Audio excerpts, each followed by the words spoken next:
प्रस्तुत है जिले में आजकल।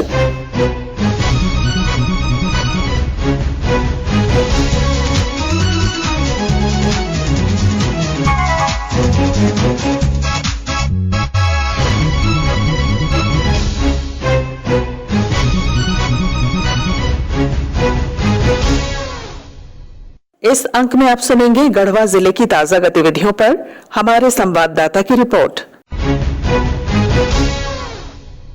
रिपोर्ट के साथ हमारे गढ़वा संवाददाता।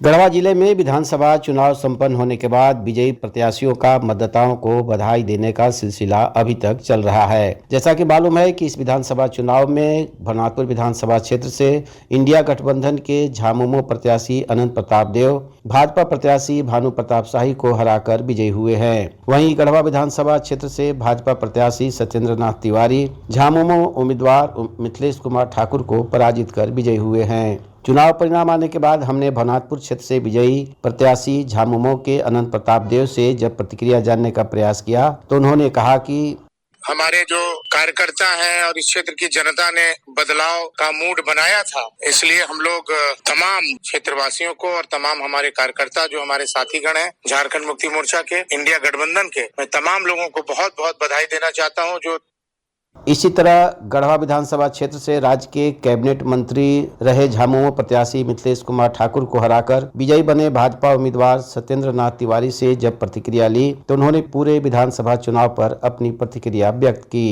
निश्चित तौर पर कह सकते हैं यह जीत भारतीय जनता पार्टी के नीति और सिद्धांत का जीत हुआ है। आज झारखंड के कई क्षेत्रों में हम थोड़े से अंतर से चुनाव नहीं भी जीत पाए। हमें लगता है कि हमारे कार्यकर्ता जन जन तक आदरणीय नरेंद्र भाई मोदी जी जो सर्वमान्य नेता हैं, उनकी बातों को, उनकी भावना को लोग गांव में पहुंचाने में असफल रहे। नहीं तो 50+ तो हम आंकड़ा यहाँ पार करते। एक छोटा एग्जाम्पल आप देखिए, खुद नरेंद्र भाई मोदी जी ने गढ़वा की इस धरती से घोषणा किया था कि भाई झारखंड में बीजेपी की सरकार बनाइए। गोगो दीदी योजना जो बहुत बड़ी योजना है, अब महत्वाकांक्षी योजना, हर महिला को घर बैठे 2100 रुपया महीना मिलता। हमें लगता है लोग महिला उससे वंचित रह गई, लेकिन गढ़वा के परिप्रेक्ष्य में आप देखेंगे तो गढ़वा के लोगों ने आदरणीय नरेंद्र भाई मोदी जी का मान रखा और भारतीय जनता पार्टी के रीति नीति सिद्धांत का यहाँ पर जीत हुआ है।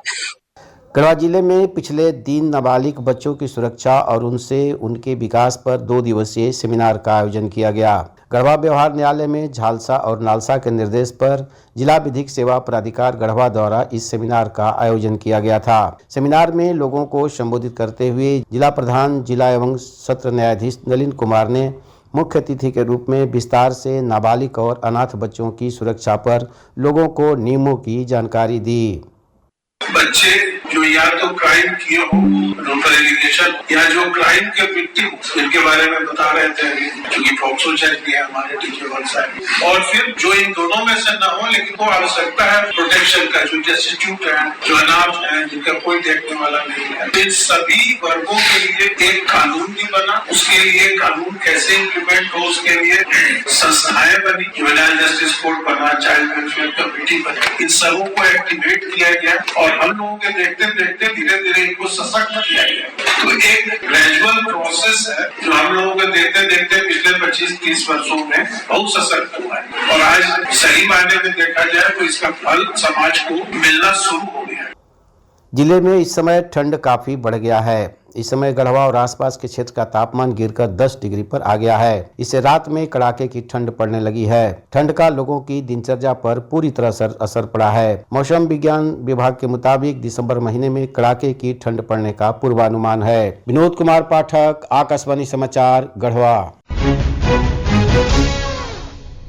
अभी आप सुन रहे थे गढ़वा जिले की ताजा गतिविधियों पर हमारे संवाददाता की रिपोर्ट पर आधारित कार्यक्रम जिले में आजकल।